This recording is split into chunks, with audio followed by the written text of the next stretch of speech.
Hello friends, मेरा नाम है प्रवीण और आज मैं आपके साथ साझा करना चाहता हूँ एक बहुत ही महत्वपूर्ण जानकारी। एक बहुत ही महत्वपूर्ण टॉपिक पर मैं आप सबको एक जानकारी शेयर करना चाहता हूँ। और इस जानकारी को आप बहुत ही ध्यान से समझना और ये आपके लिए बहुत ही ज़्यादा बेनिफिशियल होगी, जो कि मैं आपके साथ अब साझा करने जा रहा हूँ जानकारी। देखिए, आज के समय में जैसा परिवेश चल रहा है, जैसा माहौल चल रहा है, बहुत डर, चिंता, तनाव, ये वो, और दुनिया थोड़ी भौतिकवाद की तरफ ज्यादा जा रही है। तो इस चक्कर में बहुत सी चीजें हो रही हैं। आजकल आप सबको पता होगा कि समय बहुत तेजी से परिवर्तित हो रहा है और चीजें बहुत ही एक्स्ट्रा ऑर्डिनरी थिंग पर जा रही हैं। खास तौर से बात करें तो मटीरियलिस्टिक वर्ल्ड की, तो चीजें बहुत तेजी से ग्रो कर रही हैं आज के टाइम में। टेक्नोलॉजी डे बाय डे भी बोले तो मतलब हर सेकंड में मतलब टेक्नोलॉजी ग्रो अप कर रही है। हर चीज नई एडवांस चीजें होती जा रही हैं, तो ये सब आपको बहुत अच्छे से मालूम होगा।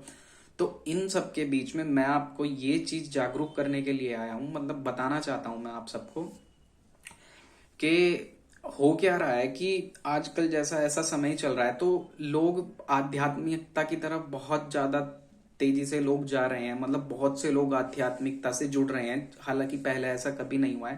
लेकिन आज के समय में बहुत से लोग ध्यान, मेडिटेशन, साधना, सत्संग, ये और स्पिरिचुअलिटी की तरफ, अपनी आत्म उन्नति की ओर बहुत से लोग अब कदम उठाना स्टार्ट कर दिया है। मोस्ट ऑफ ज्यादा लोगों ने, ये चीजें आजकल बहुत देखी जा रही हैं, जो कि एक बहुत अच्छी चीज है और होना भी चाहिए कि मतलब लोग अपने धर्म को लेके और अपने आप को लेके और अपनी चीजों को जानने के बारे में, ईश्वर, परमात्मा, मैं कौन, ये इन सब चीजों के बारे में बहुत अवेयर हो रहे हैं, जो कि बहुत एक अच्छी चीज है।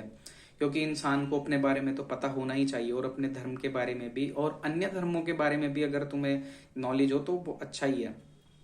जैसे कि हिंदू हो, मुस्लिम हो, सिख हो, जैन हो, धर्म, बौद्ध, ईसाई, कबीर पंथी, ये सब जितने भी हैं, मतलब वो अपने शास्त्रों का अध्ययन कर रहे हैं, जो कि बहुत अच्छी बात है, करना भी चाहिए और चीजें जाननी भी चाहिए कि हाँ वास्तव में क्या है। उनसे हमारा ज्ञान तो बढ़ता ही है, साथ ही साथ हम सबको एक अच्छा जीवन भी मिलता है। तो अपने ग्रंथों को पढ़ना चाहिए। जो भी जिस समुदाय से बिलोंग करता है, हिंदू, मुस्लिम, सिख, ईसाई, कबीर पंथी, जैनिज्म, बौद्धिज्म, सब जिसको जो अच्छा लगता है, जिसको जो जो जिस धर्म से बिलोंग करता है, उसे पढ़ना चाहिए अपने घर, क्योंकि उससे हमें क्लैरिटी मिलती है, जो कि बहुत अच्छी चीज है।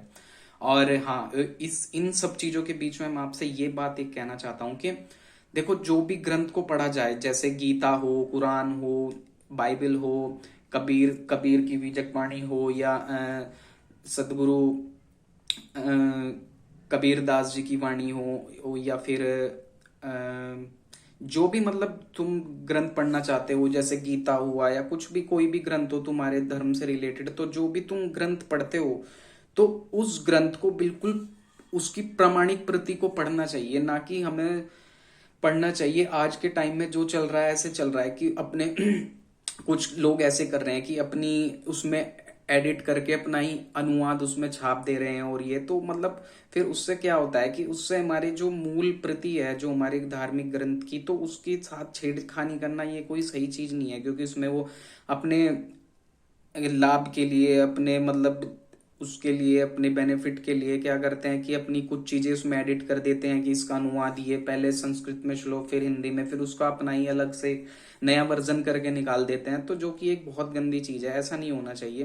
क्योंकि पहले से ही जब हमारे पास प्रमाणिक में हमारे आध्यात्मिक ग्रंथ, हमारे धर्म ग्रंथ हमें अवेलेबल है, तो उनके साथ छेड़खानी नहीं करनी चाहिए। क्योंकि होता क्या है, देखो, उससे होता ही है कि उससे हमारे जो शास्त्र हैं, मूल स्वरूप में जो मूल प्रतियां हैं उनकी, तो उनके साथ छेड़खानी करने से होता क्या है कि उनकी प्रामाणिकता खत्म होती जाती है समय के साथ साथ। क्योंकि तुम उसमें आज कुछ नया एडिशन, नया नया ये, क्योंकि धर्म तो देखो, सत्य तो अनादिकाल से ऐसा ही है, सनातन से ऐसा ही है। सत्य तो 1000 साल पहले भी ऐसा ही था, 2000 साल भी, 3000 भी, 4000 साल भी। क्योंकि सत्य क्या, सत्य वो जो कभी ना बदले, तीनों कालों में सेम रहे, वही तो सत्य होता है। बाकी तो और सब चीजों को चेंज किया जा सकता है, तो उसमें कोई सत्य नहीं होता। तो मेरा कहने का मतलब ये है कि जो चीज अपने मूल स्वरूप में है, जैसे जो कोई भी ग्रंथ अपने मूल प्रति में पहले ही जो अवेलेबल है, तो बस उसी को ही पढ़ना चाहिए। ना कि आज के टाइम में जो ये लेटेस्ट नए नए ग्रंथ ला रहे हैं अपने अलग। जैसे अगर मैं आपको एग्जांपल दूं, तो भागवत गीता का आप देखेंगे, भागवत गीता की पता नहीं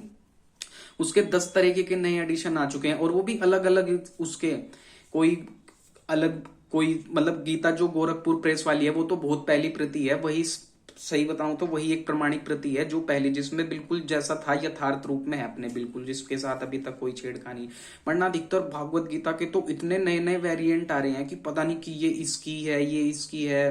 मैं किसी का नाम नहीं लेना चाहूंगा, पर आप समझ जाओगे कि मैं किसकी बात कर रहा हूँ। मतलब अलग अलग तरीकों की बहुत सारी आ रही है, जिसमें कि उन्होंने अपना अनुवाद अलग से करके ये वो, मैं कह नहीं रहा हूँ कि वो गलत है ये, लेकिन ये है कि भाई जब हम गीता को अपने मूल स्वरूप में पढ़ेंगे, जो सबसे पहले थी प्रमाणिक, जैसे गीता गोरखपुर प्रेस वाली थी, वही सबसे पहली वाली गीता थी, जिसका जो सबसे ज्यादा अवेलेबल भी है और बहुत ही कम रेट में अवेलेबल होती है। और उसमें सब ज्ञान, देखो गीता, हमें कोई भी शास्त्र पढ़ने का हमारा मूल मतलब उससे क्या होता है, हमारी भावना क्या, कि हम एक सच्चे जिज्ञासु की तरह ज्ञान ग्रहण करें। हमारा सिर्फ गीता से ज्ञान ग्रहण करने का ही मतलब है, और ऐसा तो है नहीं हम उसमें कुछ फोटो वोटो कटिंग वटिंग करके ये वो दिखा के, तो हम मतलब ऐसा तो है नहीं कि उसका नया लेटेस्ट लॉन्च वर्जन करके कि वो भी ऐसे दिखाए पेश करी जाए, क्योंकि गीता से हमें सिर्फ ज्ञान लेना है ना। गीता से हमें कोई ऐसा तो है नहीं कि हमें प्रदर्शनी लगेगी कहीं उसकी, या ये अवार्ड मिलेगा कहीं गीता को। तो गीता का मूल उद्देश्य क्या है, उसे पढ़ने एक सच्चे जिज्ञासु की तरह, एक अर्जुन की तरह बनकर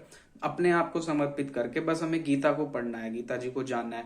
और अगर हम अपनी दैनिक दिनचर्या में उसे यथार्थ रूप से, नियम रूप से पढ़ेंगे, तो श्री कृष्ण भगवान जी हम पे भी अपनी कृपा करेंगे, हमें भी उसका अर्थ समझ में आएगा, अनुवाद समझ में आएगा। जब हम उसे एक सच्चे जिज्ञासु की तरह जानना चाहेंगे और अपने आप को श्री कृष्ण जी के प्रति समर्पित करके डेली अपनी दिनचर्या में स्टार्टिंग डेली नहा धो के उसका अध्ययन करेंगे, तो श्री कृष्ण भगवान जी हम पे भी अपनी कृपा करेंगे। क्योंकि भगवत गीता में शुरू में ही लिखा है कि जो भी मनुष्य इस गीता का अध्ययन करेगा और मुझे स्मरण करके, मेरा ध्यान करके, जो भी इस गीता का पाठ पढ़ेगा और जो एक सच्चे जिज्ञासु की तरह मेरी शरण में आएगा, गीता जी का पाठ पढ़ेगा, तो मैं उसे अपनी, श्री कृष्ण भगवान जी कहते हैं कि मैं उन्हें उस ज्ञान की प्राप्ति करा दूंगा। मतलब अब तुम्हारे अंदर से ही वो चीज हो जाएगी। तो जब तुम एक सच्चे साधक की तरह इसको अध्ययन करोगे, तो सच्चा ज्ञान तुम्हारे अंदर ही प्रकट होगा, सब चीजें तुम्हें समझ में आएंगी।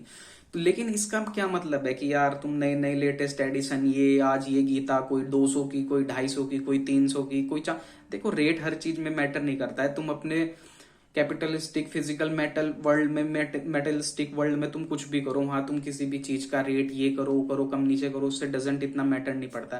लेकिन जिस चीज से ज्ञान मिलता है यार, जो हमारी परंपरा रही है, मतलब ज्ञान तो निशुल्क मिलता था बिल्कुल, जब गुरुकुलों में मिलता था, तो गुरु के चरणों में ये हो, तो उस चीज को तुम मत टच करो यार उस चीज से, क्योंकि तुम्हारे खेल करने से उस चीज की प्रामाणिकता खत्म होती है, जो कि एक अच्छी बात नहीं है। तुम और चीजों में अपने चीजें बनाओ, करो, वो करो, उससे कोई दिक्कत नहीं है, लेकिन शास्त्रों के साथ कोई छेड़खानी नहीं करनी चाहिए, क्योंकि उनकी प्रामाणिकता खत्म होती है उस चीज से।